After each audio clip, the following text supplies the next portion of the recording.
ஒரு சூப்பரான ஹெல்தியான உளுந்தஞ்சோறு எப்படி செய்கிறதுன்னு பார்க்கலாம். நான் வந்து கருப்பு உளுந்து வந்து எடுத்திருக்கேன்.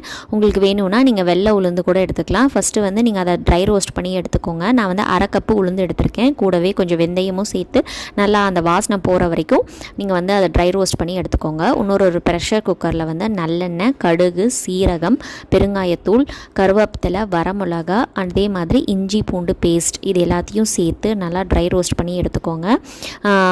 ஜிஞ்சர் கார்லிக் பேஸ்ட்டோடைய பச்சை வாசனை போகிற வரைக்கும் நல்லா ட்ரை ரோஸ்ட் பண்ணி எடுத்துக்கணும். 1 கப்பு அரிசிக்கு வந்து 3 கப்பு தண்ணி, இந்த ரேஷியோவில் வந்து நீங்கள் வந்து தண்ணி சேர்த்து அதை வந்து நல்லா கொதி வந்ததுக்கப்புறமேல்ட்டு உப்பு இது எல்லாத்தையும் சேர்த்து நம்ம அரிசியும் உளுந்தையும் வந்து நல்லா வாஷ் பண்ணி அந்த தண்ணியில் போட்டு குக்கரில் வந்து ஒரு 3 விசில் வரைக்கும் வச்சு எடுத்தீங்க அப்படின்னா ஒரு சூப்பரான ஹெல்தியான உளுந்தஞ்சோறு ரெடி ஆயிடுச்சு. இது குழந்தைங்களுக்கு ரொம்பவே ஹெல்தியான ரெசிபி. ட்ரை பண்ணி பாருங்கள்.